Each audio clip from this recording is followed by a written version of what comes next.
السلام عليكم ورحمة الله وبركاته.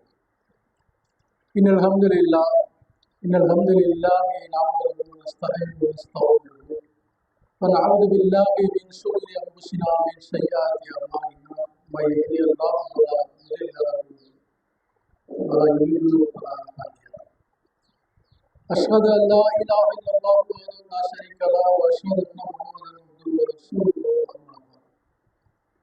يا أيها الذين آمنوا اتقوا الله حق تقاته ولا تموتن إلا وأنتم مسلمون.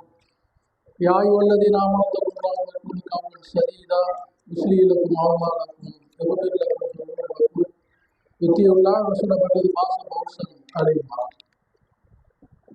يا أيها الناس اتقوا ربكم الذي خلقكم من نفس واحدة وخلق منها زوجها وبث منهما رجالا كثيرا ونساء واتقوا الله الذي تساءلون به والأرحام إنه كان عليكم رقيبا. فإن أصدق الحديث كتاب الله وأحسن الحديث هدي محمد صلى الله عليه وسلم وشر الأمور محدثاتها وكل محدثة بدعة وكل بدعة ضلالة وكل ضلالة في النار. வார்த்தைகளில் சிறந்தது அல்லாஹ்வுடைய வார்த்தையாகும். வழிகாட்டுதலில் சிறந்தது நபிகள் நாயகம் ஸல்லல்லாஹு அலைஹி வஸல்லம் அவர்களுடைய வழிகாட்டுதலாகும். மார்க்கம் என்ற பெயரில் எவையெல்லாம் புதிதாக உருவாகின்றதோ அவை அனைத்தும் பிதஅத்தாகும். ஒவ்வொரு பிதஅத்தும் வழிகேடாகும். ஒவ்வொரு வழிகேடும் நம்மை நரகத்தில் கொண்டு சேர்க்கும் என்ற நபிகளாருடைய எச்சரிக்கை என்ற நேரத்தை எச்சரித்தவனாக எனது இந்த ஜும்மாவுடைய ஆரம்பம் செய்கிறேன். அன்புக்குரிய சகோதர சகோதரிகளை, அல்லாஹ் கடமையாக்கி இருக்கின்ற ஜும்மாவை நிறைவேற்றும் என்பதற்காக நாம் எல்லாம் இங்கு அமர்ந்து இருக்கக்கூடிய இந்த நேரத்தில் அல்லாஹ்வுக்காக கண்ணீர் சிந்தி அழுவோம் என்ற தலைப்பில் சில செய்திகளை பார்க்க இருக்கின்றோம். இந்த உலகத்தில் வாழக்கூடிய மனிதர்கள், முஸ்லிம்கள் அனைவருமே சிரிச்சு மகிழ்ந்து சந்தோஷமா எப்பவுமே சிரிப்போடு சந்தோஷமாக வாழ வேண்டும் என்று ஒவ்வொரு மனிதரும் நினைக்கக்கூடியதை பார்க்கிறோம்.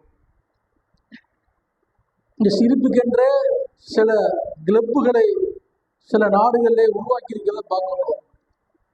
1998 ஜனவரி 10 மதன் கட்டாரியாங்கிறவர் என்ன செய்றாரு, உலக சிரிப்பு தினம் சொல்லி ஒரு தினத்தை ஆரம்பிச்சு இன்னைக்கு பாத்தீங்களாங்க ஒரு 60 நாடுகள்ல 600க்கு மேற்பட்ட அந்த சிரிப்பு கிளப்புகள் இருக்கிறத பார்க்குறோம். ஒவ்வொருவரும் சிரிச்சோ சந்தோஷமா இருக்கணும் அப்படிங்கிறத அவங்க வலியுறுத்தக்கூடிய செய்தியை பார்க்கணும். பல்வேறு நாடுகளில் சிரிப்பு மன்றங்கள் இருக்கிறத பார்க்கணும். இஸ்லாமிய மார்க்கத்துல சிரிப்பை அனுமதித்திருந்தாலும் அது உடல் ரீதியான ஒரு நல்ல விஷயம் என்று நமக்கு அனுமதித்திருந்தாலும் இந்த சிரிப்பு நம்மை பக்குவப்படுத்தி விடுமா? நம் தவறுகளில் இருந்து அந்த சிரிப்பு நம்மை விலக்கி விடுமா? இந்த சிரிப்பதனால் உடல் ரீதியாக நன்மையாக இருந்தாலும் தவறு செய்யக்கூடியவர்கள் இன்னும் நிறைய இது போன்ற சில விஷயங்களில் ஈடுபடக்கூடியவர்கள் நல்வழிப்படுத்துமா என்று சொன்னால் அது நல்வழிப்படுத்தாது. அழுகை கண்ணீர் மட்டும்தான் ஒரு மனிதனை நல்வழிப்படுத்தக்கூடிய விஷயமா இருக்கின்றது. நீங்க சிரிப்பை பத்தி நிறைய பேர் பேசுறாங்க, நிறைய சமுதாயத்துல தலைவர்கள் தான் பேசுறாங்க சிரிப்பை பத்தி. அழுகிறத பத்தி கண்ணீரை பத்தி பேசக்கூடிய ஒரே மார்க்கம் இந்த இஸ்லாமிய மார்க்கம் தான். அழு, நீ கண்ணீர் சிந்து, தனிமையில இருந்து இறைவனிடமிருந்து அழு கண்ணீர் சிந்துன்னு சொல்லக்கூடிய மார்க்கமாக இந்த இஸ்லாமிய மார்க்கம் இருக்கிறது சொன்னால் இந்த கண்ணீருக்கு எவ்வளவு மகத்துவம் இருப்பாரு. பொதுவா பாருங்க, கண் இருக்குது, இந்த கண்ணை காக்கக்கூடிய விதத்தில் அல்லாஹ் ரப்பல் ஆலமீன் இமையை படைத்திருக்கின்றான். ஏதாவது ஒன்று நம்ம கண்ணுக்கு வருது என்று சொன்னால் அந்த இமை என்ன செய்யும்? உடனே டக்குன்னு மூடினா கூட அதையும் மீறி சில சமயங்கள் என்ன செய்யும்? இந்த கொசுக்கள் போய் இந்த இமைக்குள்ள கண்ணுக்குள்ள போறத பார்க்கணும். அப்போ உடனே என்ன செய்யும்? அந்த கண்ணீரை வெளியேற்றி அந்த கொசுவில் இருக்கக்கூடிய பாக்டீரியா இருக்கும்ல, அந்த பாக்டீரியாவுடைய கிருமிகளை கொள்வதற்குண்டான ஒரு கிருமி நாசினியாக இந்த கண்ணீர் இருக்கிறதுங்கிறத பார்க்கணும். உடனே கண்ணீரை வெளியேற்றிடும். அந்த கொசுவில் இருக்கக்கூடிய பாக்டீரியாவோட அழிக்கக்கூடிய ஒரு தன்மையை இறைவன் அந்த கண்ணீர் வைத்திருக்கிறான். இன்னும் சொல்ல போனால் ஒரு மனம் விட்டு அழுகக்கூடிய நேரத்துல ஒரு மனபாரம் இறங்கக்கூடிய பார்க்கணும். சில பேர் கவலை துன்பங்கள் இருப்பாங்க, இந்த மனம் விட்டு அவங்க அழுகக்கூடிய நேரத்துல ஒரு சுமைகளை இறக்கி வைத்தாத போன்ற ஒரு எண்ணம் அவருக்கு ஏற்படுவதில்லை. நீங்க உலகத்தையே பார்க்கணும். இப்ப அழுகைன்னா அந்த உலகத்தை எப்படி நடக்குது? எதற்காக அழுகிறோம்? ஒருத்தருக்கு உடல்ல அதிகமான வலி ஏற்பட்டால் அழுகக்கூடியதை பார்க்கணும். தன்னுடைய உறவுகள், தாயோ தந்தையோ சகோதர சகோதரி இறந்து விட்டார், அல்லது நம்ம பொருளாதார ரீதியாக மோசடி செய்யப்பட்டு விட்டார், நம்ம அன்புக்குரியவர்கள் நம்மை விட்டு பிரிந்து விட்டார், இது போன்ற சில இயற்கை சீற்றங்கள்னால் அழிவு ஏற்படக்கூடிய நேரங்கள்ல இப்படியெல்லாம் ஒரு நிகழ்வு வரக்கூடிய நேரங்கள்ல அழுக வரும். இதெல்லாம் இந்த உலகத்துக்காக உள்ளது. அல்லாஹ் ரப்பல் ஆலமீன் நினைச்சிடா அந்த உலகத்துக்காக அந்த அழுகை வச்சுதான் பார்க்கணும். இன்னும் நபிகள் நாயகம் சொல்றாங்க, அழுகை கண்ணீருங்கிறது அது ஒரு இரக்க குணம் சொல்றாங்க. நபிகள் நாயகம் சொல்றாங்க, ஒருவர் கஷ்டப்பட்டு கொண்டு இருக்கின்றார், அவருக்காக நம்ம அழுகை கண்ணீர் வடிக்கக்கூடியது இரக்கத்தை அவருக்காக நாம் வெளிப்படுத்தும் ஒரு நன்மையாக அமைகிறத பார்க்கணும். ஒரு மனிதன் முடியாம இருக்கிற, அடிபட்டு கிடக்கிறாரு, அவருக்காக போய் பார்த்து மனசு பழைய அழுகணும். கண்ணீரை வெளிப்படுத்தக்கூடிய நேரத்துல அந்த இரக்கத்தை நாம் என்ன செய்யறோம்? அந்த மனிதருக்காக வெளிப்படுத்துறோம். நபிகள் நாயகம் ஸல்லல்லாஹு அலைஹி வஸல்லம் குழந்தை எத்தனை இறந்துருக்காங்க. அவங்களுக்கு குழந்தை இப்ராஹிம் இறக்கக்கூடிய நேரத்துல நபிகள் நாயகம் ஸல்லல்லாஹு அலைஹி வஸல்லம் அழுகிறாங்க. அல்லாஹ்வுடைய தூதரை நீங்க அழுகலாம் அங்க போகும்போது அல்லாஹ்வுடைய தூதர் சொல்றாங்க, அல்லாஹ் ரப்பல் ஆலமீன் மனிதர்களுக்கு ஒரு இரக்க குணமாக அந்த அழுகை வச்சிருக்கான்னு சொல்றாங்க. அப்ப அழுகைங்கிறது ஒரு இரக்க குணமாகவும் பிறர் மீது நாம் இறக்கப்படுவதாக ஒரு விஷயமாக அந்த அழுகை இருக்கிறத பார்க்கணும். அப்ப அழுகை ஒரு பிறர் மீது இறக்கப்பட்ட அழுகக்கூடிய நேரங்கள்ல அது நமக்கு நன்மையா மாறக்கூடிய விஷயத்த பார்க்கணும். இப்படி உலகத்துக்காக நாம் என்ன செய்யறோம்? எத்தனை விஷயங்கள் அழுகணும், இன்னும் தேவையில்லாத விஷயங்கள் அழுகணும். சீரியலை பார்த்துட்டு பெண்கள் என்ன செய்யறாங்க? அழுகக்கூடியதை பார்க்கிறோம். இதெல்லாம் எந்த லிஸ்ட்ல வரணும் தெரியாது. பொதுவா மனிதன் ஒரு துன்பம் ஏற்படக்கூடிய நேரங்கள்ல அழுகிறான், அது மார்க்கத்தில் அனுமதிக்கப்பட்டது. அதே சமயத்தில் ஒரு புனை கற்பனையை பார்த்து ஒரு சீரியலை பார்த்து ஒரு பெண்கள் அழுகாதுன்னு சொன்னா, ஆண்கள் அழுகாதுன்னு சொன்னால் இது எதுல போய் முடியும்? இது நல்ல விஷயம் கிடையாது. அப்ப அழுகைங்கிற விஷயத்த நல்ல விஷயமா இருக்கணும். நல்ல விஷயத்துக்கு பாவம் பண்ணிட்டு கேட்டு அழுகக்கூடியவர்களாக நம்ம இருக்க வேண்டும். அல்லாஹ்வே திருமறை சொல்லிக்காரன் சொல்றான், இதா துத்லா அலைஹிம் ஆயாத்துர் ரஹ்மான் ஹர்ரு ஜன்னத் சஜ்ஜிதம் வா புகியா. அல்லாஹ் சொல்லி காட்டுறான், அளவற்ற அருளாளரின் வசனங்கள் அவர்களுக்கு கூறப்பட்டால் அழுது சஜிதா விழுந்து விடுவார்கள் என்று சொல்றான். என்ன சொல்றான், இந்த தூதருக்கு அருளப்பட்டதை அவர்கள் செவியேறும்போது உண்மையை அறிந்து கொண்டதால் அவர்கள் கண்கள் கண்ணீர் வடிப்பதை நீ காண்பீர் என்று அல்லாஹ் திருமறையில் சொல்லக்கூடிய செய்தியை பார்க்கிறோம்னு சொன்னால், இந்த திருமறை குரானே அழுகை ஏற்படுத்துன்னு சொல்றாங்க. இதே நடந்திருக்குது. நஜ்ஜாஜி மன்னர் அவருக்கு இந்த திருமறை வசனத்தை ஓதி காட்டப்படுது. அதை உணர்ந்து புரிந்து தெரிந்தவர்கள் அதில் இருக்கக்கூடிய விசாரணை பெறக்கூடிய நடைபெறக்கூடிய நாளை பற்றி அச்சமூட்டுறான் அல்லாஹ். விசாரணை நடக்கக்கூடிய நாளை பற்றி, நரகத்தை பற்றி, அவன் கொடுக்கக்கூடிய தண்டனைகளை பற்றி எல்லாம் அவர்கள் பயந்து அழுது நடுங்கியவர்களாக இருப்பார்கள் என்று எல்லாம் சொல்லி காட்டலாம். இந்த வசனத்தை ஜாபிர்களில் அவர்கள் நஜ்ஜாஜி மன்னருக்கு ஓதி காட்டக்கூடிய நேரத்துல இந்த மரியம் என்ற அத்தியாயத்தை ஓதி காட்டுறாங்க. அவர் கண்கள் இன்று சார சாரையாக தாவி கண்ணீர் வந்தது. அருகில் இருந்த பாதிமார்கள் என்ன செஞ்சாங்க, அவர்கள் ஏடுகள் நனையக்கூடிய அளவிற்கு கண்ணீர் வந்ததை நாங்கள் பார்த்தோம் சொன்னால், இந்த திருக்குறானை மனம், அதாவது பொருள் உணர்வு. நம்மெல்லாம் இன்னைக்கு அந்த திருக்குறானை ஒரு தாய்மொழி நமக்கு இல்லாமல் இருக்கலாம். அதே பொருளை உணர்ந்தோம் என்று சொன்னால், இந்த திருக்குறானை ஓதக்கூடியவர்களும் அழுகக்கூடியதை பார்க்குறோம். எத்தனை அரபுகளை பார்க்குறோமே, நமக்கே அந்த அழுகை வரமாட்டேங்குன்னு சொன்னால் அதனுடைய பொருள் புரியாமல் ஓதுறோம். அதனுடைய இசை நயத்தில் மயங்கரம் ஓதிக்கிட்டு இருக்கிறோமே தவிர அதை பொருளை உணர்ந்து ஓதுறோம் என்று சொன்னால் அழுகும் கண்கள் துளமாகிவிடும். இப்படித்தான் அல்லாஹ் ரப்பல் ஆலமீன் இந்த திருமறை குரானை வைத்திருக்கிற செய்தியை பார்க்கணும். அப்போ இந்த குரானை சொல்லி காட்டுறான். இந்த விஷயத்தை சொல்லி போகும்போது என்ன செய்வாங்க, கட்டுப்பட்டு முகம் குப்புற கீழே விழுவார்கள், விழுவார்கள் என்று அல்லாஹ் ரப்பல் ஆலமீன் சொல்லக்கூடிய விஷயத்தையெல்லாம் பார்க்கணும்னு சொன்னால் எந்த அளவுக்கு இந்த திருக்குரான் அழுகை ஏற்படுதுன்னு பார்க்கணும். இன்னும் பாருங்க, அபூபக்கர் ரலியல்லாஹு வாழ்க்கையை சம்பந்தம் பண்ணாங்க. அவங்க நபிகள் நாயகம் ஸல்லல்லாஹு அலைஹி வஸல்லம் இறந்தாங்க. இறந்த உடனே ஒட்டுமொத்த சமுதாயமும் என்ன செய்தாங்க, அவர் இறக்கவில்லை, அவர் இறந்து விட்டார் என்று யாராவது சொல்லியிருந்தால் அவர் கழுத்தினால் துண்டாக்கி விடுவார் என்று உமர் ரலியல்லாஹு அவர்கள் உருகிய வாளோடு நிற்கக்கூடிய நேரத்துல அப்பேற்பட்ட சமுதாயத்துக்கு மத்தியில் தைரியமா அபூபக்கர் ரலியல்லாஹு அவர்கள் அதை தெளிவுபடுத்துறாங்க. அவ்வளவு பெரிய ஒட்டுமொத்த சமுதாயமும் எதிராக நிற்கக்கூடிய நேரத்துல கூட அந்த உண்மையை போட்டு தைரியமா உடைத்தவர்கள் குரானை ஓதக்கூடிய நேரங்கள் அழுது விடுவார்கள். குரானை ஓதக்கூடிய நேரங்களில் அழுது விடுவார்கள் என்று சொல்றோம். வரலாற்றில் பார்க்கணும்.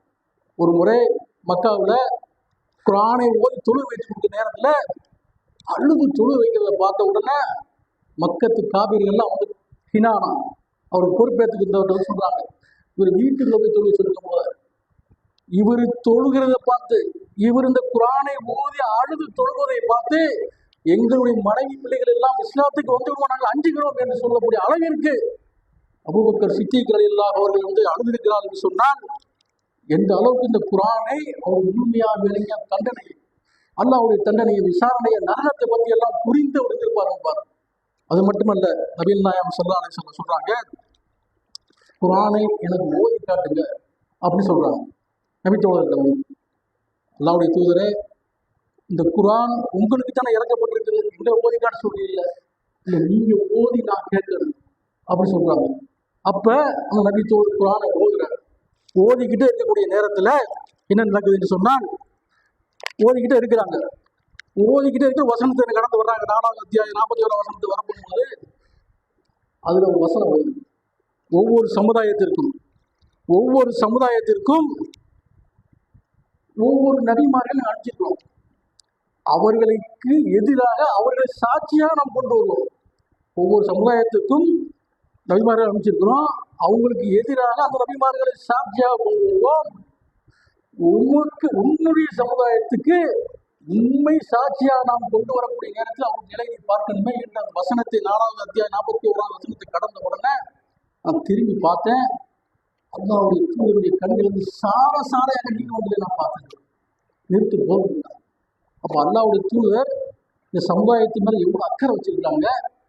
இந்த சமுதாயம் நரகத்துக்கு போயிடக்கூடாது, சொர்க்கத்துக்கு போகணும்னு சொல்லி ஒரு பெற்ற தகப்பன் பிள்ளை மேல வைக்கக்கூடிய அன்பை விட 1000 மடங்கு 1000 மடங்கு இந்த சமுதாயத்தின் மீது நபிகள் நாயகம் ஸல்லல்லாஹு அலைஹி வஸல்லம் அக்கறை செலுத்துகிறார் சொன்னால், இப்பேற்பட்ட வசனத்தை பார்த்து கண் கலங்குறாங்க. சமுதாயம் போயிடுவோம் என்று கண் கலங்கக்கூடிய விஷயத்தை பார்க்கணும்னு சொன்னால் இது எந்த அளவுக்கு நமக்கு ஒரு நிகழ்வான இருக்குது. குரானை பத்தி இன்னும் சொல்றாங்க, இது மாதிரி நிறைய விஷயங்களை பார்க்கலாம். நபிகள் நாயகம் ஸல்லல்லாஹு அலைஹி வஸல்லம் காலத்துல சம்பவம்.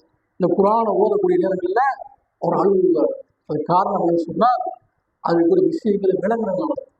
அல்லாஹ்வுடைய விஷயங்கள், அல்லாஹ்வுடைய தண்டனைகள், விசாரணை அதனால் நடக்கக்கூடிய அமளி துமளிகள், நரகத்தில் நடக்கக்கூடிய விஷயங்கள் எல்லாம் அறிந்ததுனாலதான் என்ன செய்யறாங்க, அதை படித்து பதறக்கூடிய விஷயத்தை பார்க்கணும்னு சொன்னா நம்ம வாழ்க்கையிலையும் இந்த குர்ஆனை, இந்த திருக்குர்ஆனை பொருள் உணர்ந்து அதை படித்து நாமளும் கண்ணீர் சிந்தப்படுகிறா இருந்தோம்னு சொன்னால் நம்முடைய வாழ்க்கையை என்ன செய்யும், அது பக்குவப்படுத்தக்கூடியதா இருக்கும் என்று நாம் கேட்டுக்கணும். அதே மாதிரி அழுகக்கூடிய சம்பவங்கள் எந்த விஷயங்கள் அழுப்பாரு. இப்படி கண்ணீரை வெளிப்படுத்தக்கூடிய நேரங்கள்ல நமக்கு என்ன செய்யும், தீமைகளிலிருந்து தடுக்கக்கூடிய ஒரு பாதுகாப்பு அரணாக இந்த அழுகை இருக்கிறத பார்க்கிறோம். உஸ்மான் ரலியல்லாஹு அன்ஹு கபரை பார்த்து விட்டாருன்னா கதை எழுதுவாங்க. அப்ப உஸ்மான் ரலியல்லாஹு கேட்கிறாங்க, உஸ்மானே, சொர்க்கத்தை பத்தி பேசினா நீங்க அவ்வளோ அழுக மாட்டேங்கிறீங்க, நரகத்தை பத்தி பேசினா அழுக மாட்டேங்கிறீங்க, இந்த கபரை பத்தி கிட்ட வந்தோம் இப்படி அழுகிறீங்களே, என்ன விஷயம் கேட்க போகும்போது அவங்க சொல்றாங்க, அல்லாஹ்வுடைய தூதர் சொன்னாங்க, ஒரு மனிதனுடைய முதல் நிலை இந்த கபர், ஒரு மனிதனுடைய முதல் நிலை இந்த கபருடைய வேதனை வாழ்க்கை தான். இதில் ஒருவன் ஈடேற்றம் பட்டு விட்டான் என்று சொன்னால் மற்ற விஷயங்கள் எல்லாம் அவனுக்கு இலகுவாக அமைந்துவிடும் என்று சொல்றான். இன்னைக்கு இந்த நபிகள் சொல்றாங்க, தன்னுடைய தாயாருடைய சமாதியை சந்தித்து விட்டு, கபரை சந்தித்து விட்டு அழுகுறாங்க, பிரார்த்தனை பண்றதுக்கு அந்த அனுமதி கொடுக்கல, நீங்க கபர்களை போய் சந்திக்க உங்களுக்கு மரண சிந்தனை ஏற்படுத்தணும்னு நபிகள் சொல்றாங்க. அப்ப கபருடைய வாழ்க்கை தான் மறுமைக்கு முதல் நிலையாக இருக்கிறது. இந்த கபருடைய வாழ்க்கை நமக்கு சீராக வேண்டும் சொன்னால் அந்த மரண சிந்தனை நமக்கு வர வேண்டும். இன்னைக்கு பார்க்கிறோம், அந்த மரண சிந்தனை ஒரு மனிதனுக்கு வருதான்னு சொன்னா நிச்சயமா இல்லை. கபூர்ல கொண்டு அடக்கி வச்சுட்டு சிரிச்சு விளையாண்டு பேசிக்கிட்டு இருக்கக்கூடிய பார்க்கணும்னு சொன்னால் அந்த மரண சிந்தனை இல்லை. இந்த உஸ்மான் ரலியல்லாஹு அன்ஹு அவரிடத்தில் இருக்கக்கூடிய இந்த உதாரணம் நமக்கு எல்லாம் ஒரு முன்மாதிரியா இருக்கிறதுங்கிறத பார்க்கிறோம். அதே மாதிரி இன்னொரு விஷயம் இருக்கு, அதுதான் பார்க்கிறோம். ஷாஹித் பின் அபி வக்காஸ் ரலியல்லாஹு அன்ஹு செய்றாங்க, ஹிஜ்ரத் செஞ்சு போனவங்க, ஹிஜ்ரத் செஞ்சு மக்காவில் மதீனாவுக்கு போனவங்க, ஹிஜ்ரத் செஞ்சு போயிட்டாங்க. அவங்க திரும்ப மதீனாவுக்கு மக்காவுக்கு வந்துடுறாங்க. நோய்வாய்ப்பட்டு இருக்கக்கூடிய நேரத்தில் நபிகள் நாயகம் ஸல்லல்லாஹு அலைஹி வஸல்லம் அவங்களுக்கு சந்திக்க போறாங்க. சந்திக்க போகக்கூடிய நேரத்தில் அழுதுகிட்டு இருக்கிறாங்க. அழுதுகிட்டு இருக்க போகும்போது அவங்க கேட்குறாங்க, ஏன் அழுகிறீங்க அப்படின்னு போகும்போது அவங்க சொல்றாங்க, அல்லாஹ்வுடைய தூதரே, ஹிஜ்ரத் செஞ்சு நான் போயிட்டேன், திரும்பி வந்திருக்கிறேன், நான் திரும்பி போறக்குள்ள நான் இறந்து விடுவோம், அந்த நன்மை எனக்கு கிடைக்காம போயிருக்கோம் அப்படின்னு சொல்லி அழுகிறாங்க. அப்போ ஒரு காரியத்தை செய்யறாங்க, அந்த ஹிஜ்ரத் செய்த நன்மை அங்கே போய் இறந்தா தான் நன்மை கிடைக்கும், திரும்பி வந்துட்டாங்க அந்த நன்மை கிடைக்காம போயிருமோன்னு அழுகுறதுன்னா உடனே நபிகள் நாயகம் ஸல்லல்லாஹு அலைஹி வஸல்லம் பிரார்த்தனை, இவருக்கு அல்லாஹ் ஒரு நோயை குணப்படுத்தி சொல்லி பிரார்த்தனை செய்யறாங்க. அப்ப எந்த அளவுக்கு தன்னுடைய அமல்கள் அழிந்துவிடக்கூடாது, இந்த உலகத்தில் நமக்கு இந்த அமல்கள் அழிந்து விடக்கூடாது என்று சொல்லக்கூடிய விஷயத்தை பார்க்கணும்னு சொன்னால் எந்த அளவுக்கு இருக்குது பாருங்க. இன்னும் பாருங்க, முன் பின் பாவங்கள் மன்னிக்கப்பட்ட நபிகள் நாயகம் ஸல்லல்லாஹு அலைஹி வஸல்லம் ஆயிஷா ரலியல்லாஹு அறிக்கிறாங்க, ஒரு முறை ஆயிஷாவை, இன்று இரவு என்னை விட்டு விடு, இறைவனை நாம் வழங்கி தொழுக வேண்டும் சொல்றாங்க. அப்ப ஆயிஷா அறிகிறாங்க, இது போன்ற ஒரு சம்பவத்தை வாழ்நாள் மறக்கவே மாட்டேன் சொல்லுவோம். என்ன விஷயம் சொன்னா, தொழுது முடித்த உடனே நபிகள் நாயகம் ஸல்லல்லாஹு அலைஹி வஸல்லம் அமர்ந்து கொண்டு தரையில் இருந்து கொண்டு அல்லாஹ் இடத்துல பிரார்த்தனை செய்யறாங்க. அல்லாஹ் இடத்துல பிரார்த்தனை செய்யறாங்க, கண்கள் நனைகின்றது, அவர்கள் தாடி நனைகின்றது, கீழே தரை கூட நனையக்கூடிய அளவிற்கு அவர் அழுதார்கள் அப்படின்னு சொல்றாங்க. முன்பின் பாவங்கள் மன்னிக்கப்பட்ட நபிகள் நாயகம் ஸல்லல்லாஹு அலைஹி வஸல்லம் இவர்களை இந்த அளவுக்கு அழுதிட்டான்னு சொன்னா நம்மளும் அதை கடைபிடிக்குமா? நம்முடைய பாவங்கள் எவ்வளவு பாவம் செய்யாதவங்களா, நம்மளாம் அதிகம் பாவம் செய்யக்கூடியவர்கள் தான். இந்த அழுது அந்த இடத்துல மன்னிக்கக்கூடிய நேரத்துலதான் நம்மளுக்கு என்ன செய்யும், மறுமைக்கு ஒரு இலகுவா இருக்கக்கூடிய விஷயங்களை பார்க்கிறோம். அதே மாதிரி அல்லாஹ் திருமணம் சொல்லி காட்டுறான், வாகனம் கேட்டு வந்தாங்களே ஒரு இடத்துல போருக்கு செல்வதற்காக சில நபி தோழர்கள் வாகனம் கேட்கிறாங்க, நபிகள் நாயகம் ஸல்லல்லாஹு அலைஹி வஸல்லம் அவங்க வாகனம் இல்லைன்னு சொல்லிடுறாங்க. அழுதவர்களாக திரும்பி வர்றாங்க. அழுதவர்களாக திரும்பி வரக்கூடிய நேரத்துல அல்லாஹ் ஒரு வசனத்தை இறக்குறான். என்ன வசனம் தெரியுமா? உன்னிடம் வாகனம் கேட்டு வந்தவர்கள் நீர் வாகனம் இல்லை என்று சொல்லிவிட்டீர், அவர் அழுதவர்களாக கவலைப்பட்டவர்களாக திரும்பி சென்றுகிறார்கள், அவர்கள் மீது குற்றம் இல்லை. அப்ப போர்க்களம் சாதாரண போராட்ட களம் கிடையாது.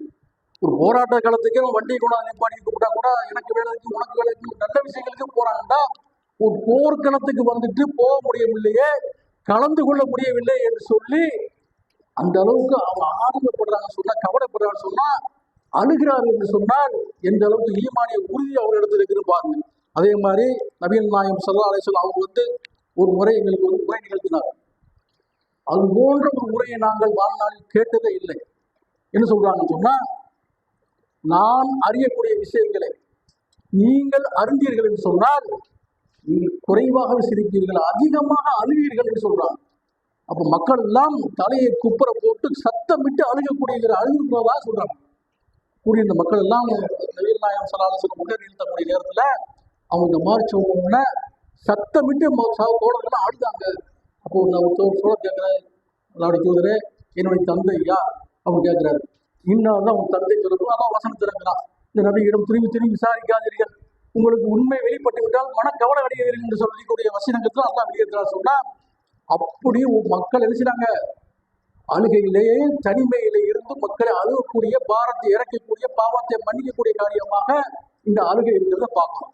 அது மாதிரி நபிகள் நாயகம் ஸல்லல்லாஹு அலைஹி வஸல்லம் சொல்றாங்க, யார் தனிமையில் இருந்து ஒரு மனிதன் அல்லாஹ்வை நினைத்து அவனுடைய தண்டனைகளை நினைத்து நாம் செய்த பாவங்கள் குற்றங்களை நினைத்து தனிமையில் இருந்து ஒருவன் அழுகிறான்னு சொன்னால் அவனுக்கு அல்லாஹ்வுடைய அரிசியினுடைய நிழல் கிடைக்கும் சொன்னாங்க. நம்ம தனிமையில இருந்து யாருமே இல்லாம இருக்கணும், பக்கத்துல ஆள் இருந்தா கூட சில பேர் அவருக்காக அழுகு மாதிரி சூழ்நிலை ஏற்படும். அப்ப தனிமையில் யாரும் இல்லாத சூழ்நிலையில இருந்து தன்னுடைய பாவங்களுக்காக அல்லாஹ் கண்ணீர் சிந்தி அழுகிறாங்க பார்த்தீங்களா, அவர்களுக்கு மறுமையில் என்ன கிடைக்குமா? அரிசியினுடைய நிழல் கிடைக்கும் சொல்றாங்க. அப்ப அரிசியினுடைய நிழலை கொண்டு போய் சேர்க்கக்கூடிய விஷயமாக இந்த அழுகை இருக்கிறத பார்க்கணும்.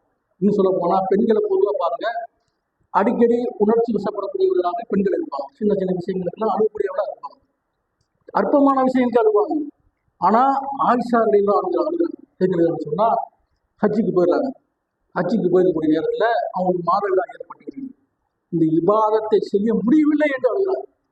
இந்த இபாதத்தை என்னால செய்ய முடியவில்லையே என்று அழுகக்கூடிய விஷயமா பார்க்கிறோம்னு சொன்னால், மார்க்க விஷயங்களுக்காக இந்த உலகத்துல பாருங்க, இந்த உலக விஷயத்துக்காக சஹாபாக்களும் சரி யாரும் அழுது கிடையாது. இந்த உலகத்துல எங்களுக்கு துன்பம் வந்துருச்சு, எங்களுக்கு பசியா இருக்குது, சாப்பிட ஒண்ணும் கிடைக்கல அப்படின்னு யாரும் அழுதல. எங்களை இவன் கொலை செஞ்சிருவான், வெட்டிடுவான், குத்திடுவான்னு யாரும் அழுகல. எதுக்கு அழுதா? எல்லாம் மறுமைக்காகத்தான் அவங்க அழுகை இருந்துச்சு. எவ்வளவு துன்பங்கள் கஷ்டங்கள் பட்டாங்க, சாப்பிட வழி இல்லாம 2 நாள் 3 நாள் பட்டினியோட இருந்திருக்காங்க. அப்போலாம் அந்த நபித்தோடு அழுகவில்லை. அவ்வளவு கஷ்டங்களுக்கு மத்தியிலையும் இந்த உலகத்துக்காக அவர்கள் அழவில்லை, மறுமைக்காகத்தான் அவர் அழுத விஷயத்த பார்க்கிறோம். அதே மாதிரி டமஸ்கஸ் நகர்ல இருக்கக்கூடிய அனஸ் ரலியல்லாஹு சந்திக்க நான் போறேன். அனஸ் ரலியல்லாஹு அவர்கள் அழுது கொண்டே இருந்தார்கள். ஏன் அழுகையில் கேட்க போகும்போது, நபிகள் நாயகம் ஸல்லல்லாஹு அலைஹி வஸல்லம் காலத்தில் இருந்த கண்ட காட்சிகள்ல இந்த தொழுகையை தவிர எதையும் பார்க்க முடியல. இன்றைக்கு அந்த தொழுகை கூட இன்றைக்கு பாடுபடுத்தப்படுகிற விஷயமா இருக்கு நினைச்சு நான் அழுதுன்னு சொன்னா, இன்னைக்கு இந்த தொழுகை விஷயங்கள் கூட நபி வழிக்கு மாற்றமா, அல்லாஹ்வுடைய தூதருக்கு மாற்றமா எவ்வளவு காரியங்கள் இன்னைக்கு நடந்து கொண்டு இருக்குது. இதை பார்த்து நாம் கவலைப்படணும். நம்ம இன்னைக்காவது நாளை கவலைப்படணும். பார்த்து அது திருத்துவதற்கான முயற்சியை அதெல்லாம் அந்த நபி தோழர் கவலைப்பட்டிருக்கிறாங்க. தொழுகை விஷயமா இருக்கட்டும், நபிகள் நாயகம் ஸல்லல்லாஹு அலைஹி வஸல்லம் கற்றுக் கொடுத்த ஏனைய திருமணமா இருக்கட்டும், அர்த்தகமா இருக்கட்டும், குடும்ப உறவு முறைகளா இருக்கட்டும், இதுகள் எல்லாம் இல்லாமல் போய் கொண்டிருக்கிறதை விட்டு தொழுகை விஷயமும் இப்படி போகுது ஒரு கவலைப்பட்டவர்களா இருக்காங்கன்னு சொன்னால், பெரும்பாலும் அந்த மக்கள் கவலைப்பட்டதெல்லாம் மறுமைக்காக, மார்க்கத்துக்காக தவிர இந்த உலகத்துக்காக ஒரு துளி கண்ணீர் கூட அவர் விட்டு. இந்த உலகத்துல எனக்கு இது கிடைக்காம போயிடுச்சு, எனக்கு இந்த மனைவி கிடைக்கல, இந்த கணவன் கிடைக்கல, எனக்கு சொத்து கிடைக்கல, செல்வம் கிடைக்கல என்று அவர்கள் ஒருபோதும் அழுததில்லை. எல்லாமே அழுதது பூரா, கண்ணீர் விட்டது பூரா மறுமைக்கு தான் என்பதை தெரிந்து கொண்டு நாமும் என்ன செய்யணும், அது போன்று கண்ணீர் சிந்தி நம்முடைய பாவங்களை மன்னிக்கக்கூடிய ரப்பல் ஆலமீனிடத்தில் என்ன செய்யணும், கண்ணீர் சிந்தி அழுதவர்களாக பிரார்த்தனை செய்து சொன்னால் நம்முடைய பாவங்கள் மன்னிக்கப்பட்டால் நாளைக்கு மறுமையில் நாமும் வெற்றி வரக்கூடியவர்கள் என்று கேட்டுக்கொண்டு அந்த முறை அஸ்ஸலாமு அலைக்கும்.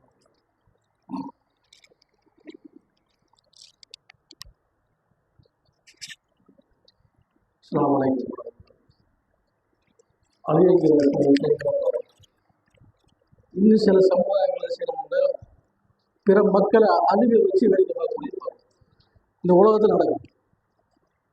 பெற்றோர்களை அவர்கள் முழுமையாக அடைந்த உடனே பெற்றோர் இருவரோ இருந்தால் அவர் என்ன செய்ய கண்ணியமான முறையில் நடத்துகின்ற அல்லாஹ் சொல்லி காட்டுறார்.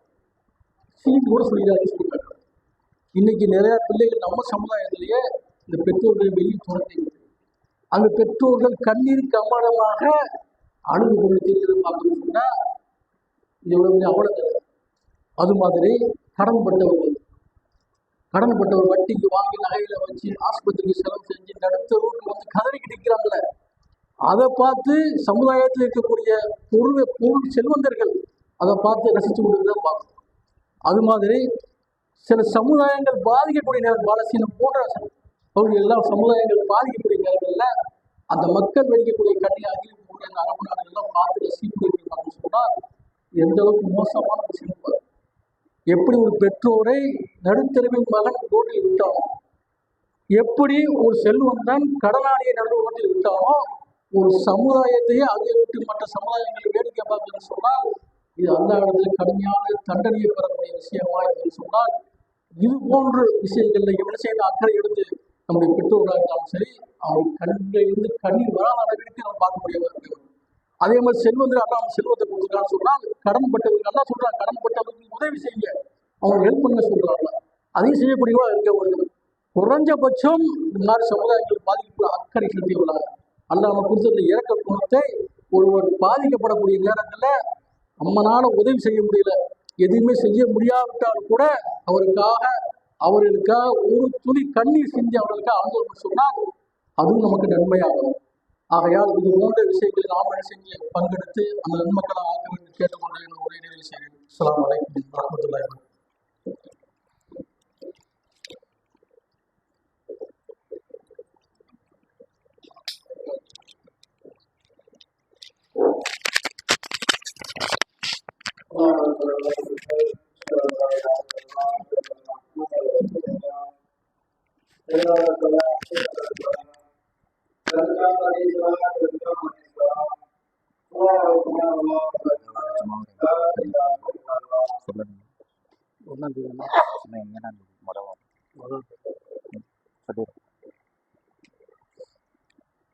வரிசைகளை நேராக நெருக்கமாக அமைத்துக் கொள்ளுங்கள். புதிங்கால்களை பார்த்து சரி செய்து கொள்ளுங்கள்.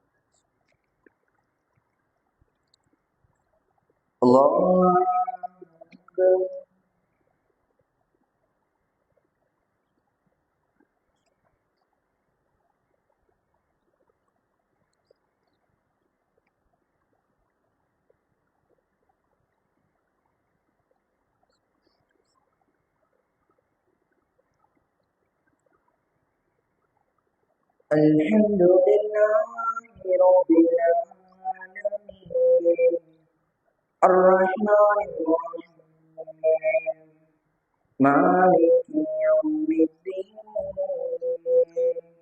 Iyyaka na'budu wa iyyaka nasta'in Ihdinas siratal mustaqim siratal ladzina an'amta 'alaihim ghairil maghdubi 'alaihim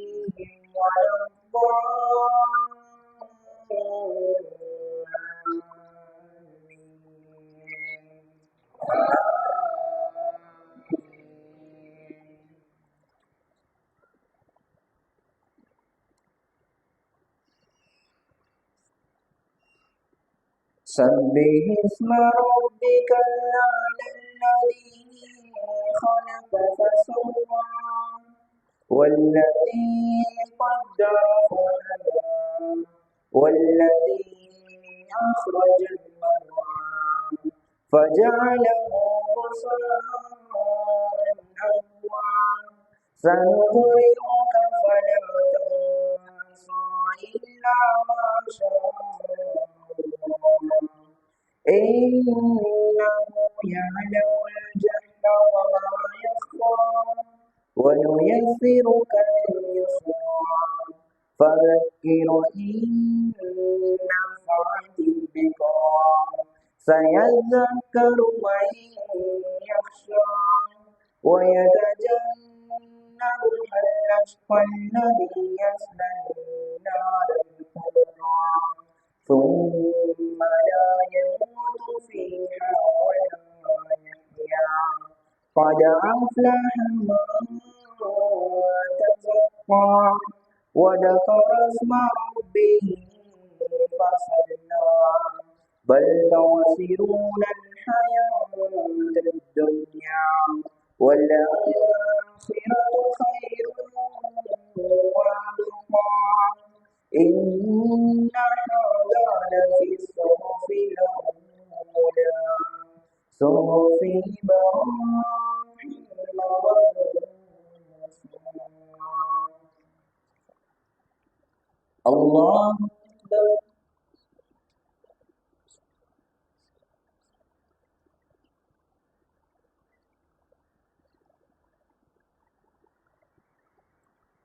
سمع الله لمن حمده.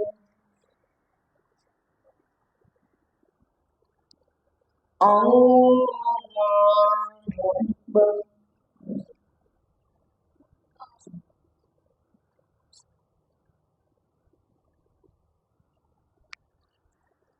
الله أكبر. الله أكبر.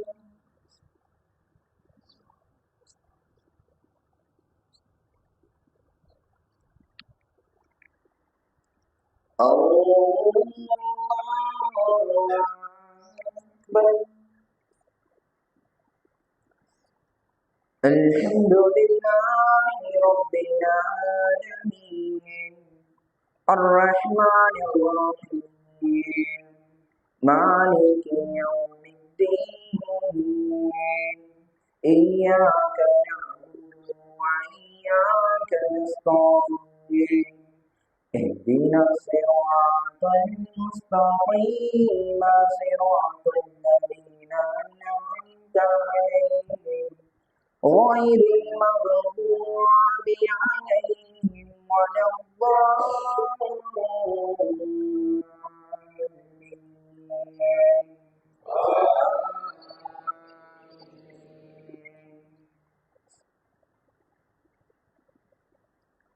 أفلا ينظرون إلى الإبل كيف خلقت وإلى السماء كيف رفعت وإلى الجبال كيف نصبت وإلى الأرض كيف سطحت فذكر إنما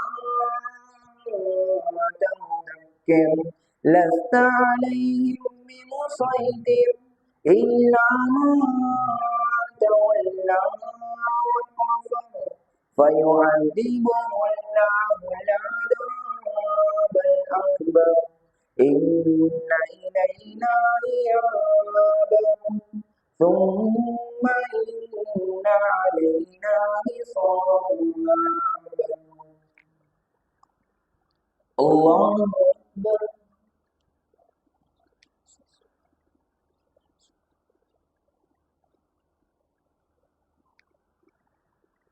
سمع الله لمن حمده. الله أكبر.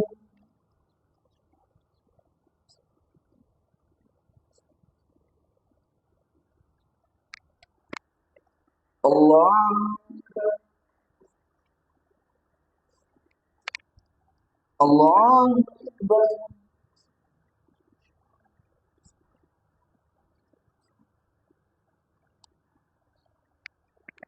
الله أكبر.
السلام عليكم ورحمة الله. السلام عليكم ورحمة الله.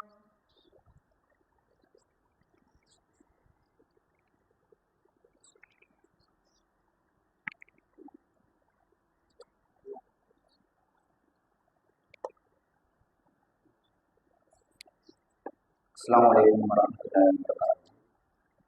இந்த வார மாதம் மாவட்ட நிர்வாகத்தில் வளர்ச்சி நிதிக்காக வழங்கியிருப்பதால் அல்லாஹ்வுடைய பாதையில் உங்களுடைய பொருளாதார